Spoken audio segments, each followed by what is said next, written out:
silence. On commence. Qu'est-ce qui se passe? Ça va pas, non? On a commencé. Qu'est-ce que Ça y est, ça enregistre là ou pas? Ça enregistre. Mais je n'en peux plus. Tu m'as fait manger du fromage avec poulpe, de la comment ça s'appelle de la yoli avec madénian, et maintenant c'est quoi? Tu me mets la tête, tu m'enfonces la tête carrément au fin fond de la terrine, du pâté, de la gelée. Mais qu'est-ce que c'est que ça? Comment on va s'en sortir vivant de cet épisode là? En peine on arrive, il faut décrire les choses, messieurs dames qui nous écoutez. On est où là? On est où? On est dans un endroit où c'est la bonne chair qu'on fait, où c'est la vie, où c'est le cornichon, le pain, mais surtout, qu'est-ce que c'est? C'est de la terrine, du pâté. J'aime bien l'accent circonflexe sur le A de pâté, parce qu'il y a un côté pâté, et ça c'est gourmand. De toute façon, tout ce qui avait un accent circonflexe, pâté, gâteau. Tu sais ce que disait mon maître d'apprentissage? Ouais. Le gras, c'est la perspective du goût. Ah, c'est joli. Je vais goûter, tiens. Alors, on est chez qui, là? Comment t'appelles-tu? Qui es-tu, David? Alors, je m'appelle David Radgebert, je suis chef propriétaire du restaurant L'Assiette et de l'arrière-cuisine, qui est dans laquelle nous nous trouvons. Voilà. Alors, David... À Paris. À Paris, dans le 14e. Dans le 14e, rue du Château. Et David, alors, on va expliquer ce qui vous lie, parce que vous connaissez très bien Fred c'est ma vie privée, je parle jamais de ma vie privée dans le podcast. Avec un petit haussement. Mais bon, oui. Évidemment. Et alors, c'est quoi? C'est ton premier restaurant, L'Assiette, ou tu en as eu avant? Non, L'Assiette, c'est mon premier restaurant. Juste avant, j'ai fait un parcours dans les étoiles Michelin pendant à peu près 25-27 ça se le ans. raconte, mais Pas du tout, Pas du tout. Je ne dis que la vérité. Ouais. Dont 17 ans avec Alain Ducasse, donc 12 ans comme son chef exécutif. Ah, d'accord. Oui, à travers le monde. Alors, elle est comment, la Ducasse? La Ducasse, je peux un peu l'imiter, c'est pas comme ça. Tu dois pas commencer à nous raconter un peu des conneries comme ça. Alain Ducasse, non, est un homme exceptionnel, dur sur l'homme, exigeant. Ce qu'il faut en cuisine, c'est ce qu'il y a souvent. Il m'a donné un vrai esprit de cuisine, une vraie transmission, et surtout il m'a permis de voyager. Ah oui, parce que... Il m'a toujours dit, David, à 17 ans, il faut savoir monter dans le bon train, mais surtout, monte dans le bon wagon. Et en l'occurrence, ça s'est pas trop mal passé. Wagon 5, Ouais. précisément. Le rayon bar-restaurant. Voilà, T'étais c'est là ça. ou pas? T'étais là voiture ou bar. pas? Non, mais c'est restés en intéressant contact parce que moi, je connais Oui, bien David sûr. par un ami qui s'appelle Thibaut, qu'on embrasse, s'il nous écoute. Thibaut Hameline, comment il va? Eh ben, il va très bien. Ouais. On l'embrasse. Ouais, tiens. Et du coup, je me suis dit, tiens, c'est drôle de faire aussi le podcast parce que on connaît des gens, on se fréquente plus ou moins longtemps. Des fois, après, on se revoit plus, on se revoit. Mais moi, je connais que peu de choses, en fait, sur David. Donc, en fait, là, je suis en train quelqu'un d'apprendre. d'assez discret aussi. Et c'est tout le principe de... Oui, c'est vrai que t'es calme. T'es quelqu'un de calme comme Jonathan. Moi, Oui, je vous je suis assez classe, calme, je suis assez je vous calme. classe Je dans suis- la catégorie je suis assez introverti. Et c'est tout le principe de... Il a enregistré des jingles. Vas-y, envoie-le. Alors, attends. Envoie-moi. Il a enregistré des jingles rien que pour nous. Hein.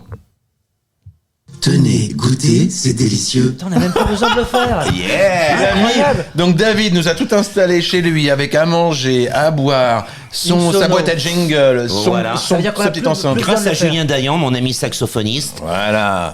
que on va pas raconter, mais enfin bon, tu l'as croisé l'autre fois. Ah oui, j'ai Enfin, croisé en l'autre tous les fois. cas, voilà, c'était Autour le d'un verre de principe. badois. Mais de toute façon, c'est autour de tout, ce podcast. Et c'est le Ouais. principe, c'est de faire découvrir des gens qu'on aime, des gens qui sont délicieux. On a envie de les tendre à ceux qui nous écoutent et de leur dire, mais tenez, goûtez, c'est délicieux. D'ailleurs, pour goûter ta cuisine, il faut venir 179 rue du Château, dans le 14e, je ne me trompe pas.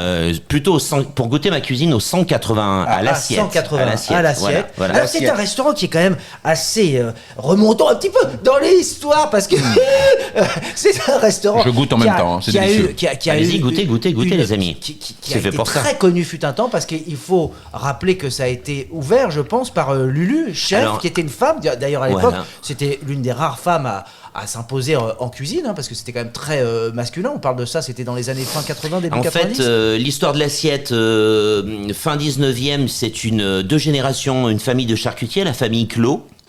Et en 1980, Lucette, de son nom de famille Lanus, Lucette Lanus. Ah bah tiens. Oui, absolument. Et d'ailleurs, elle a changé de nom après, parce que c'était un peu compliqué pour elle. Bah, pourquoi Je sais pas pourquoi. Ouais, et en fait, Lucette voulait vendre... alors, je reviens un petit peu avant. En 80, elle achète l'assiette et premier client, André Rousselet et Berger.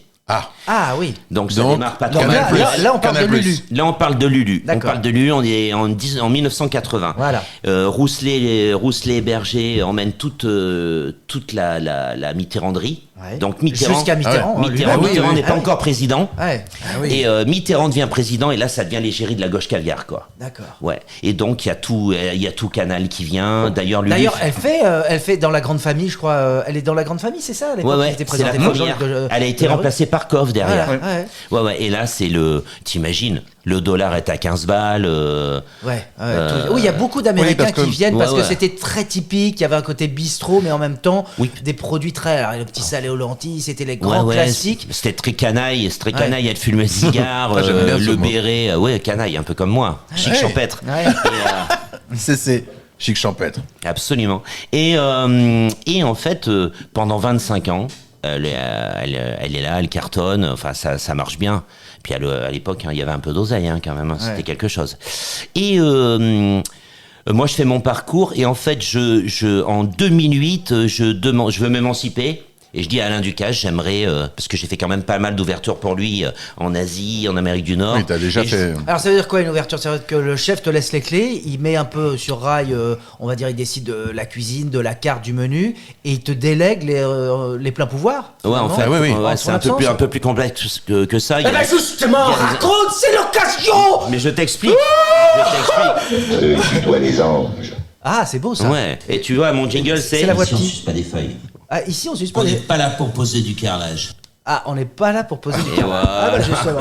Alors vas-y, pose là ta mosaïque. Et en fait, donc je demande à Ducasse, je dis à Ducasse que je veux m'installer.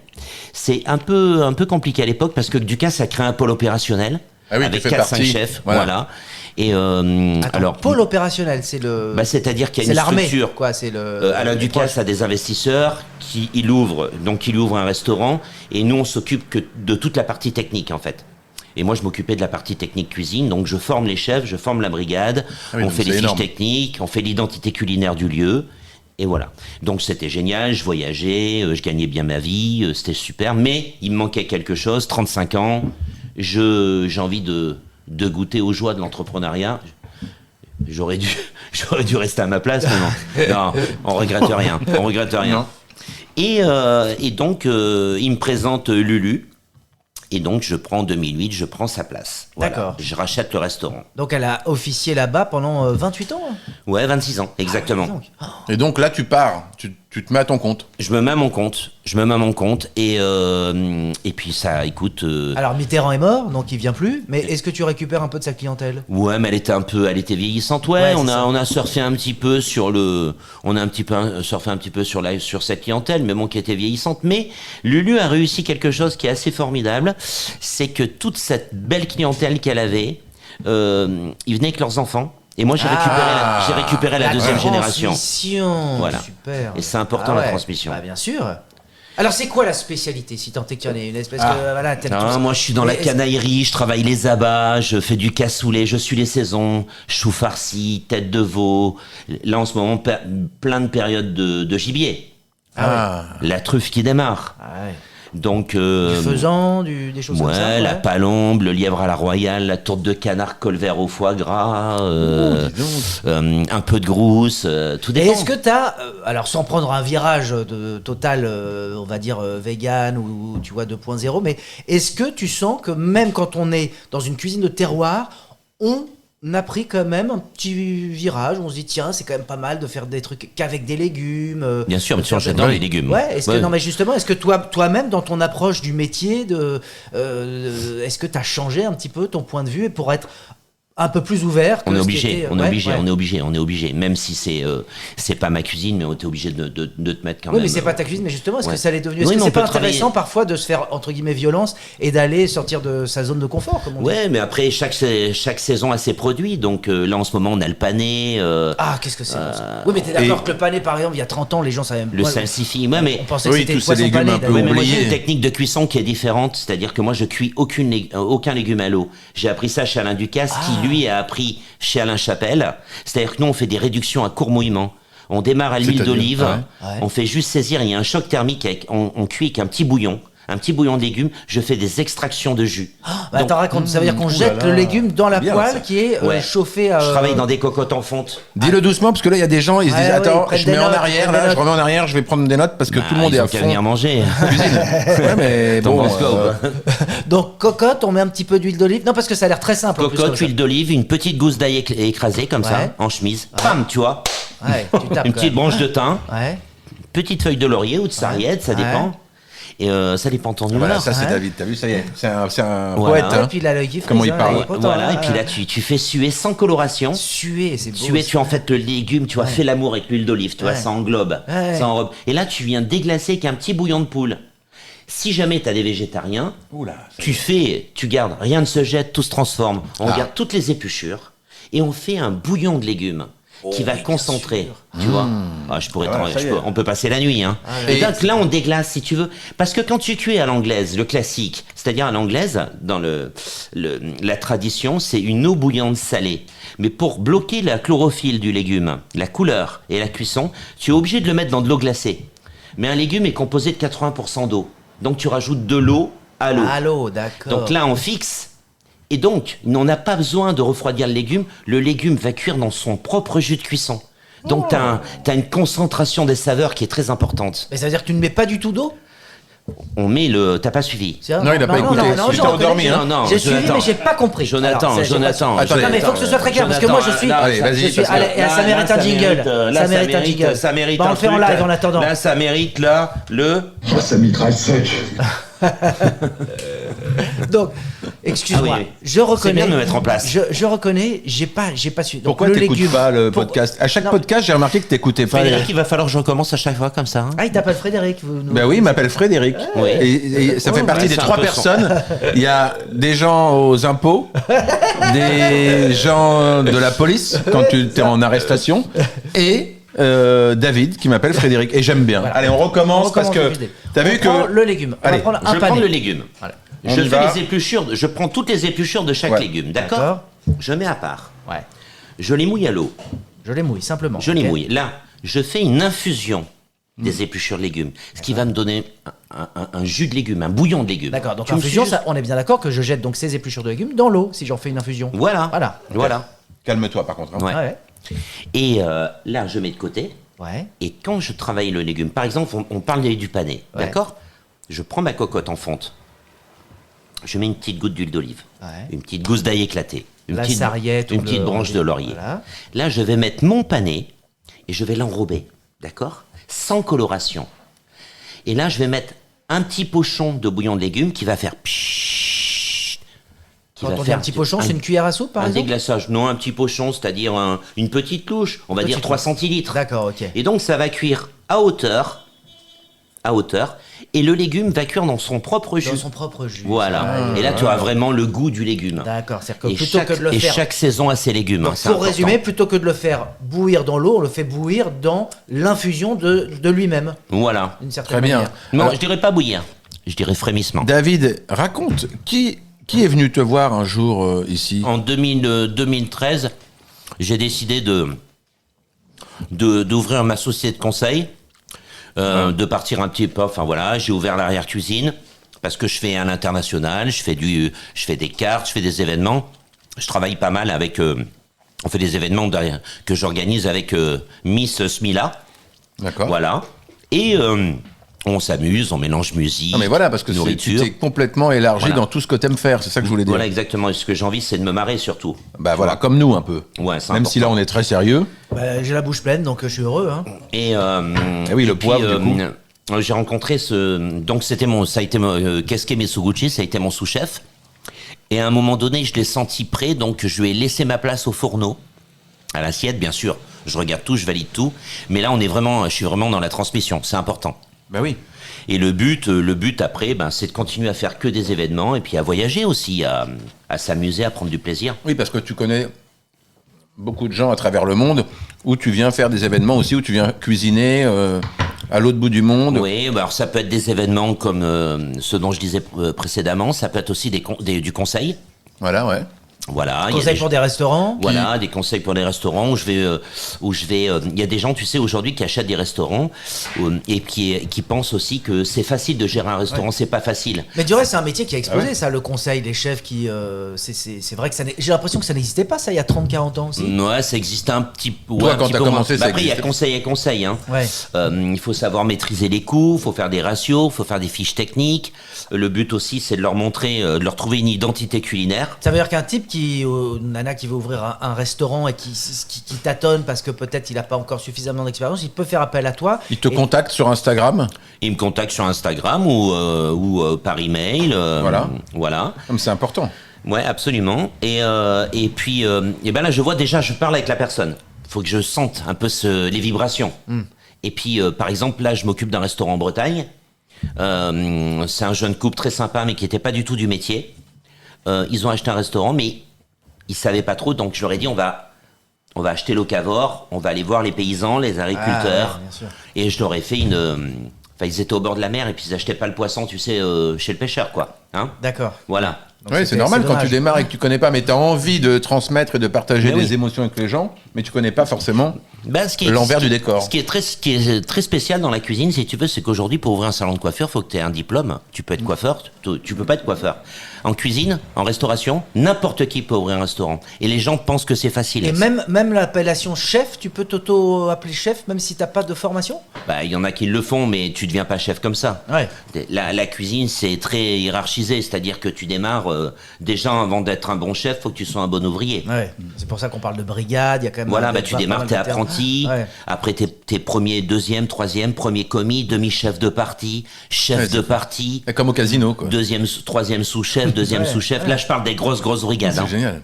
Ouais. C'est fou, on n'imagine pas quand même ça. Maintenant, c'est beaucoup plus démocratisé avec les émissions de télé et tout. Ouais, justement. Bien sûr. Alors, les émissions de télé ont fait du bien parce que ça a donné des vraies vocations. Et puis, ça montre que c'est pas facile non plus. Ça montre que c'est pas facile, mais si tu veux. Même on mange mieux d'une manière générale quand on est invité chez les autres depuis les émissions de cuisine. Ah oui, c'est vrai que ça a remis à niveau finalement. Chez toi, on a toujours bien mangé, Jonathan, pardon. Moi, tu fais la cuisine ? Ah, pas du tout. Moi, je fais les courses. J'adore faire les courses, mais je ne cuisine pas du tout. Moi, je vais faire l'essence. Ça, c'est autre chose, c'est une formulation de phrase. Moi, j'ai toujours parlé comme ça. On le fait en live. Tenez, goûtez, c'est délicieux. Car il est important de rappeler que dans le principe de ce podcast, à tout moment, tu peux actionner la clochette du Ritz pour faire venir ton pain surprise. Et ça, c'est bien évidemment un secret parce que nous ne connaissons pas. Enfin, je suis Baudor que toi, alors, tu attention, as une vague idée. Voilà, ça peut être d'un autre hôtel. Ça peut être aussi d'un autre hôtel. Ça peut être la clochette Accor, si demain on a des accords avec Accor, parce que nous on est sponsorisable. Je le rappelle, on est sponsorisable. On fait beaucoup la pub du Ritz, mais ils nous ont pas sponsorisé une semaine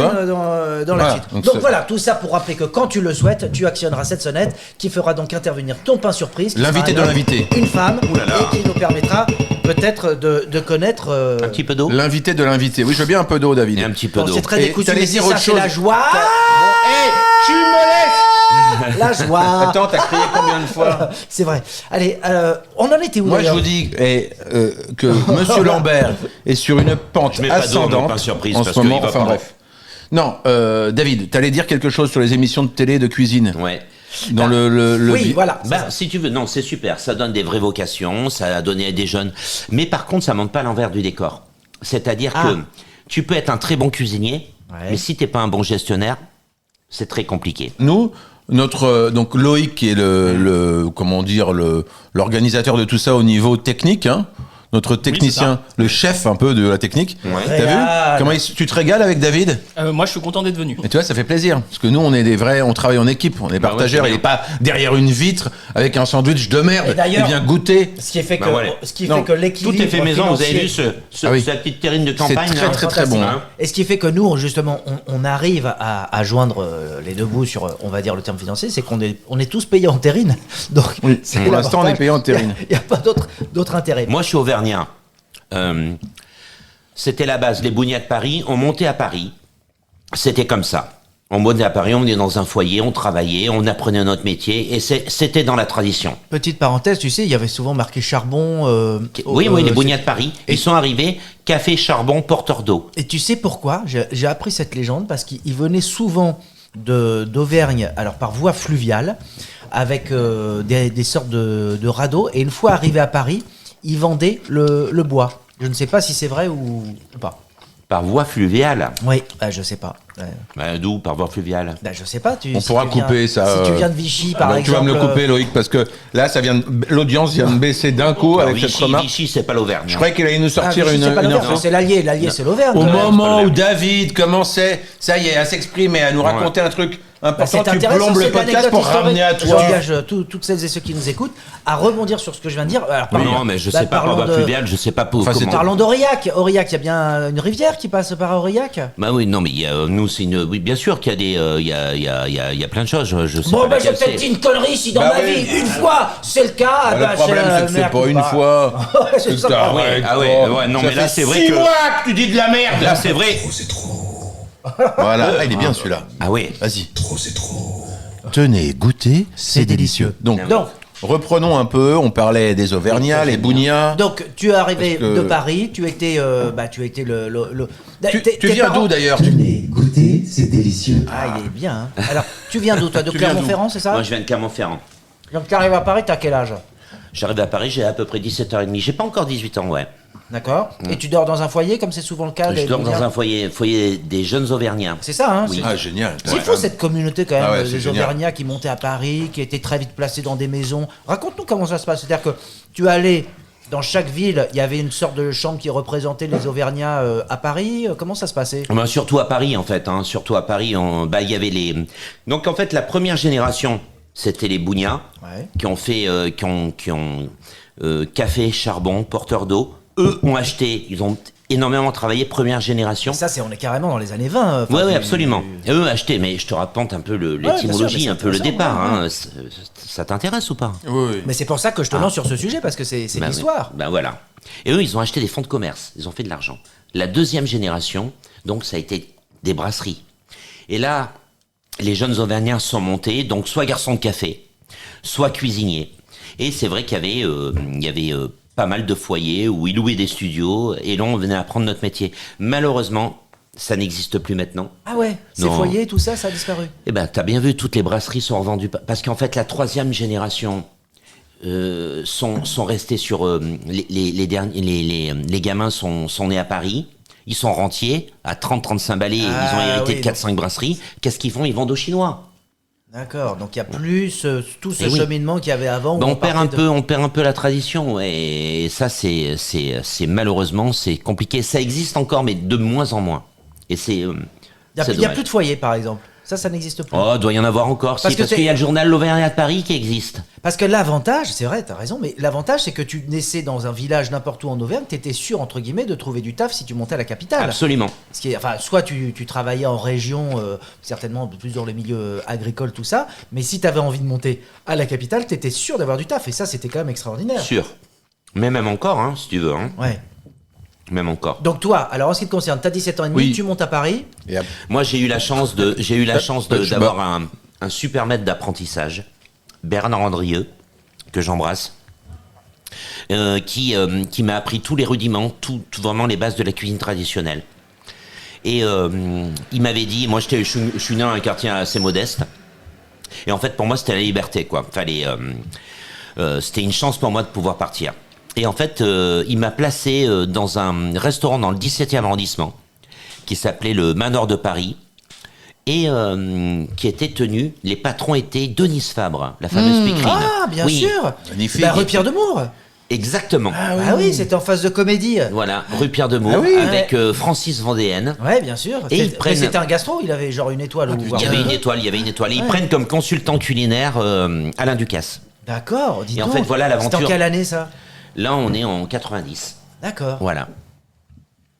Et après, si tu veux, ça a été tout un enchaînement. Et après, j'ai travaillé au Louis XV à Monaco. J'ai travaillé... Quel est le restaurant? C'est la première fois qu'il y a eu 3 étoiles, je crois que c'est avec le Louis XV. Absolument. Parce que c'est aussi, il faut dire, ce qui est extraordinaire, c'est que c'est le premier chef qui a multiplié les 3 étoiles. Parce qu'à l'époque, un chef avait son restaurant qui pouvait accéder au grade ultime des 3 étoiles, mais lui, c'est le premier qui a eu 2 restaurants à avoir 3 étoiles. Et ça, c'était un peu une révolution. Et du reste, beaucoup de personnes lui ont reproché en disant, bah non, mais on peut pas être dans 2 restaurants en même temps. Oui, alors que maintenant... il a inventé un nouveau concept. Ça, mais après, ça a fait des petits, comme le grand chef Yannick Aleno, comme Arnaud Donquel, voilà. Bah oui.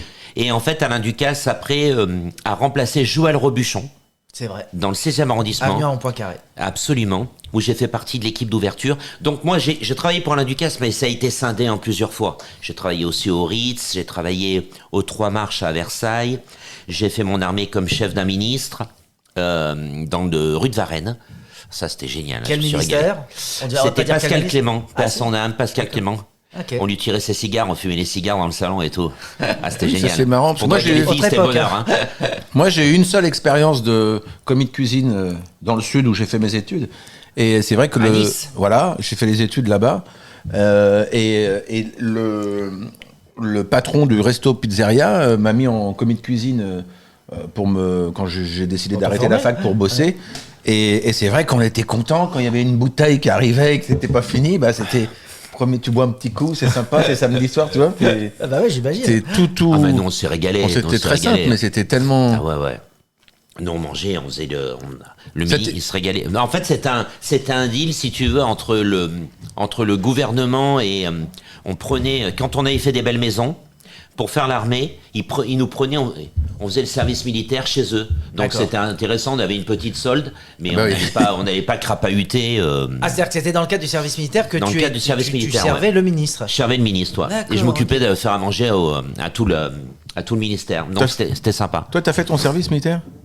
Non, je n'ai pas fait mon service. Ouais, et t'aurais aimé. Ah pour quelle raison ? J'aurais adoré. Eh bien parce que visiblement, psychologiquement, je n'étais pas. Je criais trop. On m'a dit on va se faire repérer sur le champ de bataille. J'ai eu la même chose. Je criais trop. Problème de cri. Problème de cri. Et donc, oui. On en est donc, tu sors du ministère parce que ça dure un an. À l'époque, c'est le service militaire, ça dure. Donc pendant un an. 10 mois. Donc pendant 10 mois. Parce que moi j'ai une autre question incroyable après. Ah ouais. Oh quel teaser dans.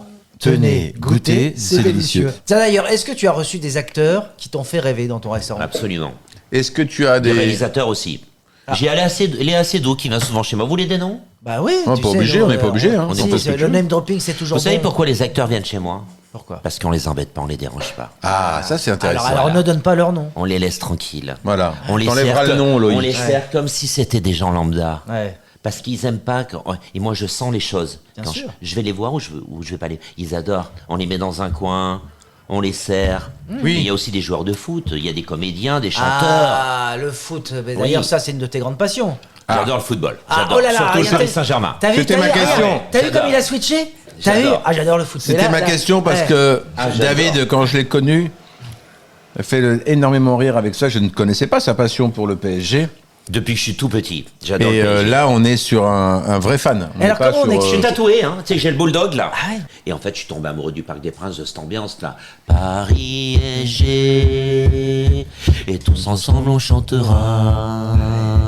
Et cet amour qu'on a pour toi, et qui ne cessera jamais.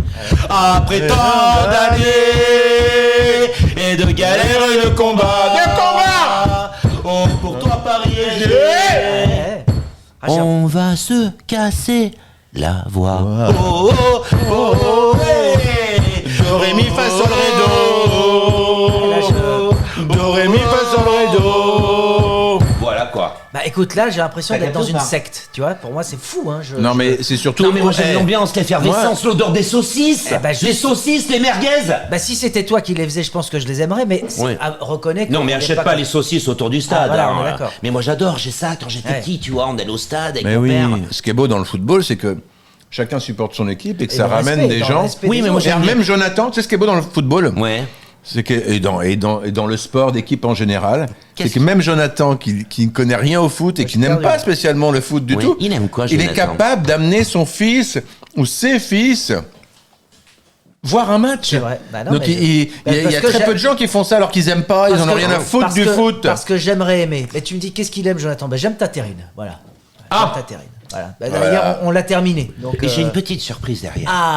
J'ai une petite surprise. Parce que moi, j'ai envie de vous faire plaisir. J'aime faire plaisir. Et je crois qu'il y a mon pain surprise qui arrive. Je crois que tu vas pouvoir actionner la petite clochette. Et j'aime même mieux que ça. Et on va faire... On y va, Fred ? J'aime même mieux que ça. Tenez, goûtez, c'est délicieux. Alors on actionne Actionne ta clochette. J'actionne ma clochette. Vas-y. Attention, vous êtes prêts? Le pain surprise à Envoyez-moi les David. pigeons, les canards, écoutez. les lièvres, les terrines. Oh, ça sert à rien de continuer ce teasing de merde puisque je l'ai en face des yeux. Mais rendez-vous compte, messieurs, dames, avec un pauvre morceau de terrine qu'on lui a laissé à ce pain surprise. Mais non, Oui, on il y lui a a rien plein de laissé de choses. terrine. Et il en Il a. est plus chic que Deauville, il est plus cool que Trouville, c'est Morville, messieurs, dames. Morville. Mais c'est incroyable. Ah, j'adore. Incroyable. Alors qu'est-ce qui vous lie tous les deux là? Je suis chamboulé. Il y a 6-7 ans, je fais Laurent Mariotte m'appelle. D'ailleurs, vous l'avez accueilli il y a pas si longtemps que ça. Il y a pas si longtemps que ça. Donc, il y a 6 ans, Laurent Mariotte m'appelle. Et il me dit, David, je faisais les repas là, de la table des bons vivants ou la table des dimanches. Ouais. Il m'a dit, je reçois Joe Star, il vient faire la promo de son bouquin Le Petit Didier.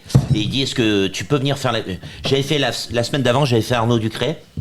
Et je dis, je reviens.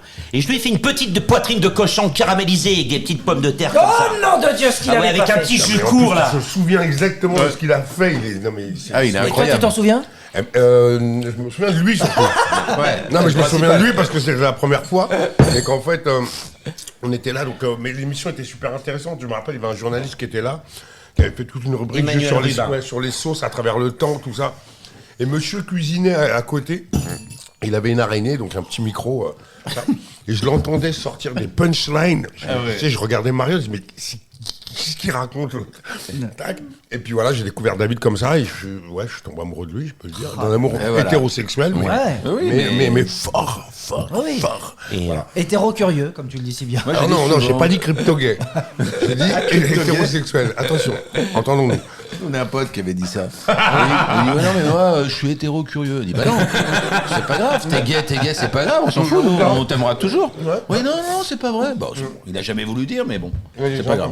Et donc tu viens souvent dîner, déjeuner à l'assiette? Je viens. C'est surtout quand, entre-temps, on s'est fait des sessions ensemble. J'ai monté Ah oui, un truc qui mais c'est s'appelle ça. des food systems. Ah oui, parce pendant qu'on qu'il vous explique, je vais vous faire un petit cadeau. Je reviens, je vais en cuisine, je reviens Alors, de suite. très bien, on reste avec ton pain De surprise. toute façon, on peut faire des pauses avec notre ami Loïc. Loïc prend des photos, hein, pas d'inquiétude. C'est des Pas de photos souci. juste.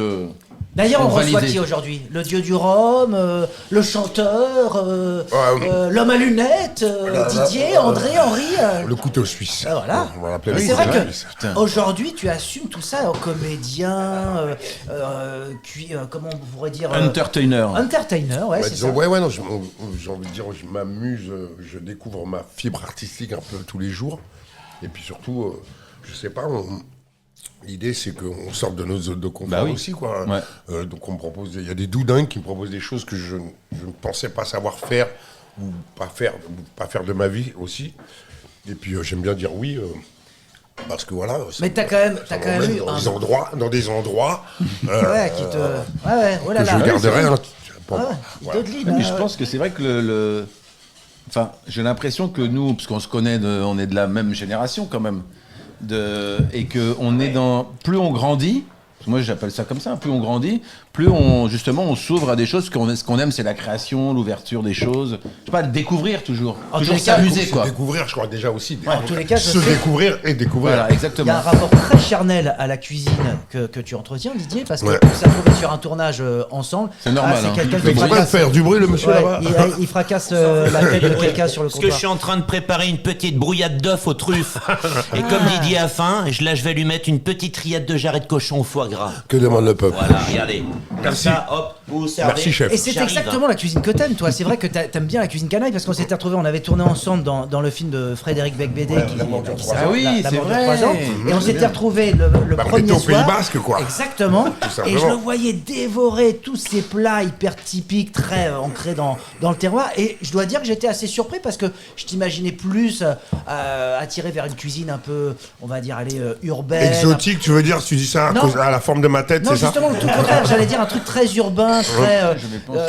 Mais je Bah, pensais- il faut savoir que je suis né en 67, donc tout ce mouvement urbain est arrivé bien plus tard. Ouais, c'est ça. Par Donc, rapport à t'as- ma Tu veux dire ma trajectoire. une cuisine plus boucanée?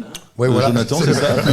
Cherchez le terme, pardon. Ouais, faites bien gaffe à ce que vous racontez, Soyons, les gars. Je le dis tout de Bah, suite. alors, Attention là. pas de ça chez nous, Ne hein. débordons pas. On a l'humour, mais on est-ce ne que toi, déborde pas. Non, mais quand t'étais gamin, par exemple, est-ce qu'il t'est arrivé de rentrer chez toi, de te dire, tiens, je me fais cuisiner un truc Bah, mon père cuisinait. Voilà, Mon père cuisinait pas qu'un peu. Mon père était un rural à la base. Ouais. Mais Bon, après, Carme des Antilles. je vais pas raconter ce sale coup qu'il t'a fait, enfin, dont tu as souvent parlé. Le lapin. Le lapin. Ouais. On va appeler ça le coup du lapin. Tiens. Le coup du lapin. Voilà, comme ça, Alors, voilà, tu la connais cette histoire non. Ah, tu la connais pas Bah attends, elle est merveilleuse, alors raconte. Eh ben, écoute, mon père, à un moment donné, était représentant pour pièces hydrauliques pour les plateformes en mer du Nord. Donc, il faisait souvent le trajet Paris-Dunkerque ou Paris, enfin, mer du Nord. Bam, bam. Et un jour, il a, sur le retour, il a écrasé un lapin, mais sans le tuer. Et donc, il l'a foutu à l'arrière de son estafette, et puis finalement il l'a soigné. Donc moi un matin je me lève, on n'avait jamais d'animaux à la maison, si j'ai une petite tortue, un truc qui sert à rien, quoi, tu vois, voilà. Et en fait il le soigne, donc moi quand je le vois la première fois j'ai peur, et puis finalement je m'y attache. Et puis un jour, il lui met 2 coups de plonge dans le crâne et on le mange. Voilà. Mais il te l'a pas dit surtout. Ouais, surtout, c'est surtout ça. C'est qu'il a mangé le lapin, il a dit genre c'est bon tout ça, et il lui a pas dit. Et c'est après qu'il lui a révélé, bah c'était ton lapin. Voilà. Ah ouais. Oh là Fifi, quoi. Voilà, donc un truc putain. sexy, quoi. Faut Oh savoir là que là. mon père, c'était le genre de mec quand même qui allait au marché de temps en temps, mais et qui achète lui, il achète pas de poulet mort, il l'achète vivant, il le tue à la maison. Ouais, on HLM, normal, quoi, tu vois. Enfin, voilà. Normal, Donc voilà. oui. Donc non, mais pour Bah, il pour n'en que tu était comprennes que que plus le mec frais. cuisinait, donc sans comment dire, sans le vouloir, il m'a transmis aussi, parmi les rares choses qu'il m'a transmis, il m'a transmis ça. Ce truc dès que j'ai eu des enfants. Je me Alors suis justement, remis- aujourd'hui toi tu cuisines pour tes enfants? je cuisine pour moi. Ouais, déjà. Et puis je trouve qu'on est toujours mieux servi que par soi-même. C'est vrai. Et puis au vu de ce qu'on sait qu'il y a dans la bouffe, enfin le traitement, toutes ces histoires d'OGM, de ci, de ça, nanana, je pense que le mieux c'est de cuisiner soi-même pour diluer le poison, quoi. Ouais. Voilà. Et t'aimes faire les courses? J'aime faire les courses, j'aime aller au marché. Ouais. J'aime les entendre parler de bouffe, surtout quand le chef, quand il déroule. Moi, j'ai des coquillettes qui gonflent, hein, je le dis. Voilà. Depuis tout à Les l'heure. coquillettes qui gonflent. Oui, voilà. Alors ça ne se mange pas. Ouais. Enfin, voilà. Oula, ça drôle sent parce bon. que Voilà, Ça se je te- travaille. Je te Voilà, voyais c'est avec ce que je veux dire. plus gros que des coquillettes, genre des raviolis ou un truc Alors- comme ça, mais bon, écoute. Non, mais bon, écoute, comme presque c'était pas le déçu. sujet, j'y vais doucement, quoi. T'as les coquillettes Alors- à bidon. Je vous ai fait une petite. C'est la plaine. Les trucs commencent. Bon, elles seront à leur apogée en allez, Moi, j'y vais, hein. février. Non, mais ça parle partout, ouais. Oh là. Merci, monsieur. Et là, ça démarre, et là, je vous ai fait une Oh là petite. là là Il y en là a là. pour Élise, il y en a pour toi aussi, Oh là le là réel. là là Hein, là tu là. manges. Il est là, Loïc. Toi, putain, vaut mieux, comme dirait ma mère, vaut mieux t'avoir en photo qu'à table, hein, mon pote. Hein. Oh là là, mais qu'est-ce que c'est bon. T'as vu? Oh là T'as de là. la chance quand même. Et hein. donc, tu vois, c'est juste des œufs brouillés À ton et de la âge. truffe. Ouais. Version palace, C'est tout très au bon. fouet, pas au bain-marie, messieurs. Hein. Ah voilà, tout au fouet, pas au Tout au bain-marie. fouet, un petit peu de beurre frais bien froid, là, comme ça, ce qui a créé une émulsion. Est-ce que c'est pas ça le vrai snobisme? C'est de mélanger des produits très très chers avec des produits très très basiques. L'œuf et la truffe, le caviar et la baguette. Je sais qu'il y en a qui le mangent comme ça. Le bon œuf d'ailleurs, parce que. Moi, tu sais comment je l'aime, le caviar. Un petit os à moelle juste rôti et du caviar dessus, comme ça. C'est trop bon. Ah, j'aimerais bien goûter ça après. Parce qu'on va faire un podcast avec. En fait, on va changer un peu. Alors, voilà, on va changer un peu ce podcast, Jonathan, si tu veux bien. C'est que maintenant, on va vraiment bosser qu'avec David. On va parler que de bouffe, en fait. Bah, c'était le titre. Tenez, goûter, c'est délicieux. Ça, finalement, c'était. Alors, pour l'oseille, vous voyez avec Élise. Hein. D'accord. Ouais, on va chercher les sponsors. Et alors justement, ton aventure en cuisine, elle s'est Délicieux. poursuivie un petit peu à travers le rhum. Ah oui. Alors oui, mais attendez. J'avais vu d'ailleurs ce Ouais. documentaire. Attends, j'avais pas fini avec Oui, parce que monsieur. c'est un peu fouillis, hein, mais Ouais, voilà, t'inquiète mais- pas. Oui. Ok. Comme j'ai la bouche pleine, tu ne m'entends pas, Oui, bien non, sûr. mais on pourra couper si ça Voilà. a trop de bouche pleine. Non, mais on a dit qu'on faisait comme ça, qu'on déroulait. Hein. En fait, donc j'ai rencontré ce monsieur, et ce jour-là, le jour de ce podcast, et en fait, je suis venu manger chez lui, parce que je ne connaissais pas, voilà, mais juste pour cette histoire de bagou déjà, Ouais. il a réussi à m'attirer. Et puis en fait, entre-temps, pas entre-temps, même avant ça, j'avais créé un espèce une espèce de formule, musique, bouffe, qui s'appelle Food System. Et monsieur allait très bien, s'emboîtait très bien là-dedans, puisqu'il a le contact facile avec les gens. Et puis, je vais pas te le vendre là tout de suite, t'as bien vu. Ah oui. Voilà, c'est lui aussi un livre ouvert, quoi. Voilà, lui, c'est un entertainer. Ouais. C'est un monsieur. Merci. En plus d'être un philosophe de proximité. Voilà, ça Oui, c'est. de proximité. Oui. C'est-à-dire à qui tu as accès, quoi. Même parfois, même gratuitement, tu es philosophe, tu aides les autres.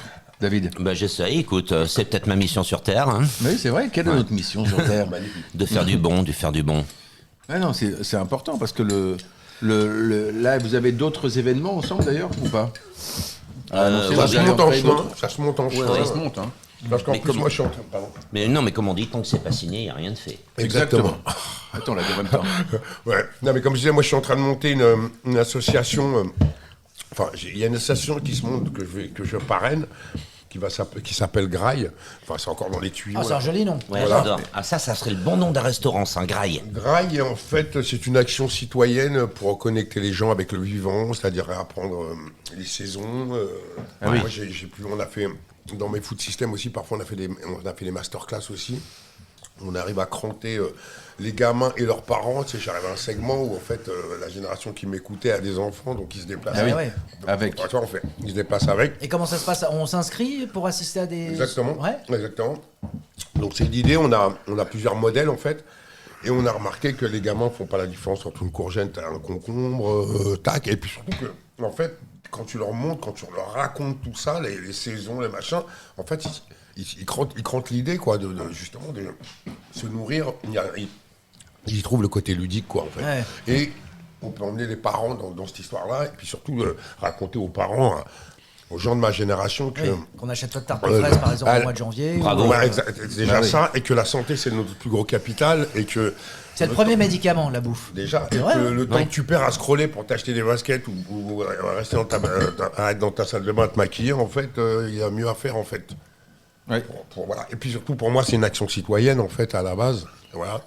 Et les inscrire aussi là-dedans. Donc finalement, ton engagement, passe vachement par la cuisine, par l'alimentation. Hein. C'est oui, mais il y a un une truc vraie qui te tient vraiment à Je cœur. fais avec mes limites intellectuelles. Donc moi, manger, je sais comment on fait. C'est les plus belles limites. Hein. Non, puis il y a une vraie corrélation en fait, on s'est trouvé aussi là-dessus, donc c'est important.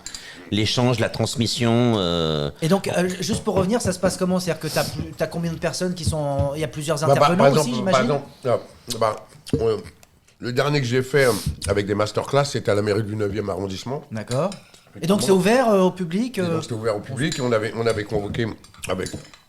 On a fait 2-3 écoles au départ le midi parce qu'on a monté toute une action avec la caisse des écoles et tout ça. Tac, et on avait, je sais pas, une dizaine de chefs avec lesquels en fin d'après-midi on cuisine, tac, mais la journée c'était sous forme de masterclass où les parents et les enfants étaient convoqués et en plus on a eu, je sais pas, on a plus de 300 élèves, enfin enfants qui sont venus avec leurs parents. Et les gamins, ils ont quel âge La moyenne c'était 10-12 par là, quoi. Et est-ce qu'ils te connaissent aussi en tant que Didier Morville? Ils ont appris à me connaître. Voilà, on va dire ça comme ça. Moi, je suis pas comme dirait un certain monsieur qui est à côté de moi. On n'est pas là pour sucer des feuilles, donc ils ont appris à me connaître. Merde. Ah ouais, enfin tu crées. Mais non, mais ce qui est marrant, c'est que les parents viennent te... Attention. Ici, on se... Ici, on suce pas des feuilles. Donc David, il a son propre jingle. Oui. À moins qu'elle soit fumée, voilà. Encore comme la truite maintenant. On recommande la truite plus que le saumon, hein, d'ailleurs, je le dis. Ça dépend, pas la truite de Norvège. Hein. Non. Hein, bon. On va éviter. Hein. Encore non, il y a la Dour, l'ami chez l'ami Coutenceau, le village de Julien Dubouet, un copain à nous, voilà. En fait, il faut travailler les produits, la viande ou le poisson. Il faut moins en manger, mais manger bon et manger meilleur. Voilà le truc. Est-ce que tu pousses le truc plus loin est-ce que par exemple tu as déjà cultivé des choses, même sur ton balcon? L'idée c'est que là l'association, on va se cranter avec des jardins biologiques, justement aussi pour raconter aussi que l'agriculture n'est pas qu'en province aussi. Il y a aussi cette histoire de proximité. Alors proximité ne veut pas dire forcément aussi qualité parfois. Enfin justement, qu'il y ait un vrai regard, une vraie lecture sur tout ça. Alors comment tu vois l'avenir? Est-ce que tu penses que les générations vont changer? Est-ce que dans le regard, dans les questions de tous ces mômes que tu rencontres, est-ce que au-delà de la curiosité, de l'intérêt qu'ils peuvent démontrer, est-ce que tu penses qu'il peut y avoir une inversion? Ou est-ce qu'on est foutu? Et auquel cas, on arrête ce podcast. Non. Oui, on retourne se coucher.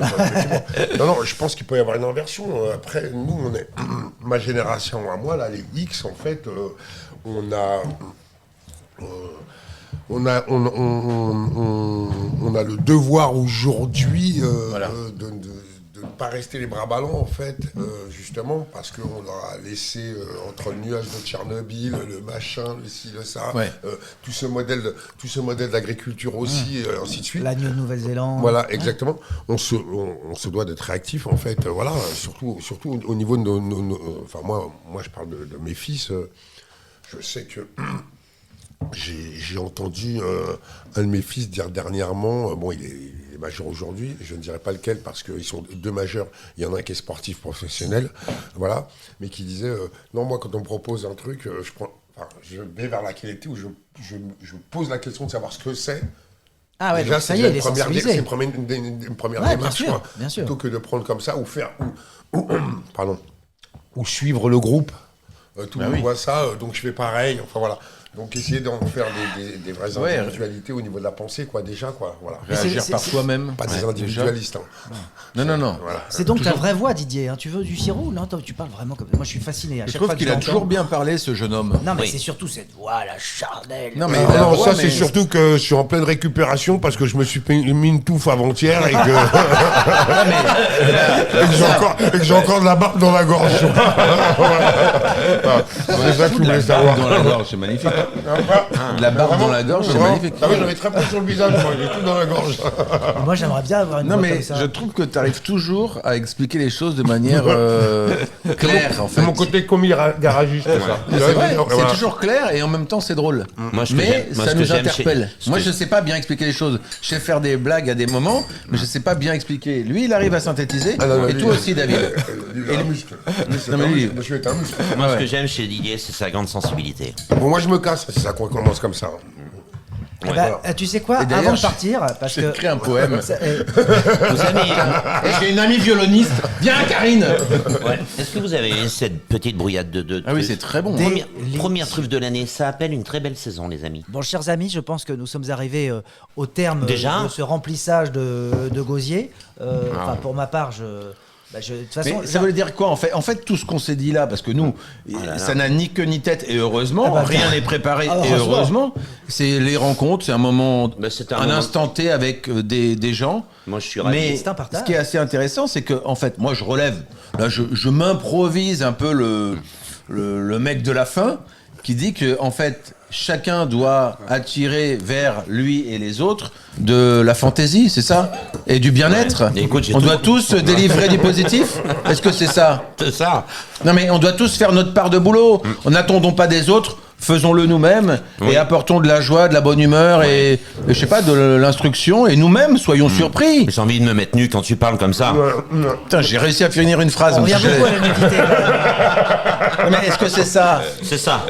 C'est quoi la morale de cette fable d'aujourd'hui? S'il y en a une morale. Continuons, n'attendons pas les autres, amusons-nous, transmettons, et on verra ce qui se passe. Et on aura fait notre part. Mais on est encore là. Il y a plein de choses à faire. Alors, justement, il y a une dernière chose à faire. C'est que c'est le principe de tenez, goûtez, c'est délicieux. Ah ouais. C'est que la fin... Vous pouvez pas le refaire, ça? Tenez, ensemble. 3, 4. Tenez, goûtez, c'est délicieux. Et version vénère. Goûtez, c'est délicieux. Et version vénère. Tenez, goûtez, c'est délicieux! Ah putain, 4, c'est beau! On va le remixer. C'est pas ce qui m'a Donc c'est le principe.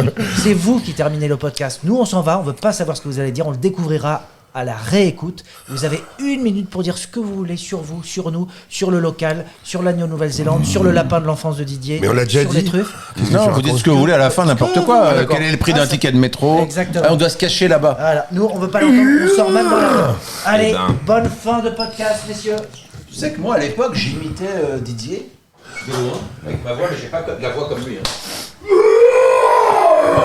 Oui, non, là c'est pas. C'est minable. Voilà. Moi, Didier, je te propose que l'on parle de notre futur projet.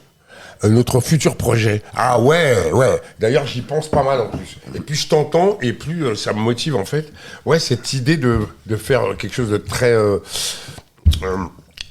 immersif en fait. Il faut surtout d'abord attends parce qu'on est sur 2 projets. On est déjà sur plusieurs projets. Ouais, on est sur plusieurs projets. C'est vrai. Le projet immersif. Mais le théâtre, la chapelle. Ouais. Moi la chapelle. Alors. Moi j'aurais parlé du théâtre, mais la chapelle.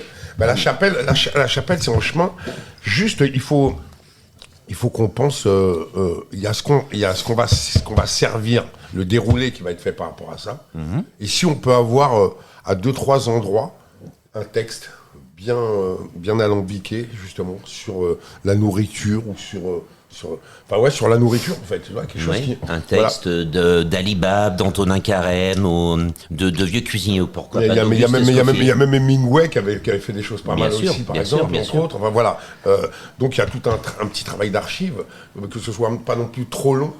Mais bien pesé. Trop long, avec un côté immersif et quelques petites bouchées qui sont en corrélation avec le texte. Et surtout, je compte sur toi pour moi, je veux qu'on y mette notre voix, mais il va y avoir la strate olfactive qui va être. Mais c'est ça qui va être intéressant. Quitte à faire juste à foutre du beurre dans une poêle avec un peu d'ail, tu vois, et juste faire monter ça. Non, mais je rigole, mais tu vois. Mais sentir le beurre qui devient noisette. Voilà, mais qu'on ait aussi cette strate olfactive aussi. Et justement, il va nous falloir peut-être faire de la création, écrire autour de ça, nous, trouver un bel échange là-dessus. Tu vois, que ce soit pas juste, il y a les plats, il y a les textes, machin, mais qu'il y ait une part de vivant qui nous ressemble. Et une profondeur. Ouais, qu'on donne la sensation de faire ce qu'on a. Voilà. Eh bien, écoutez, à suite pour les prochaines aventures. Ouais! On vous embrasse. Ici, on ne suce pas les feuilles. Et si vous êtes tombé amoureux fou de ce podcast au point de tout plaquer, votre boulot, votre famille, votre appart, pour ne faire que ça, que nous écouter, n'hésitez pas à le manifester en faisant quoi? En distribuant des likes. Des likes, des bisous, enfin une manifestation quelconque, des cœurs. Ah oui. Sur les réseaux. Faut partager, faut retweeter, tu sais, machin, enfin tout ça, quoi. Re-Instagrammer, re-TikToker. Enfin bref. Le foot partout, faut le balancer partout, faut en jeter sur les murs. C'est ça. Faut dire qu'est-ce que je crier les nos aime. noms partout dans la rue. Enfin voilà, dire que c'est génial. Parce que sinon quoi? C'est important.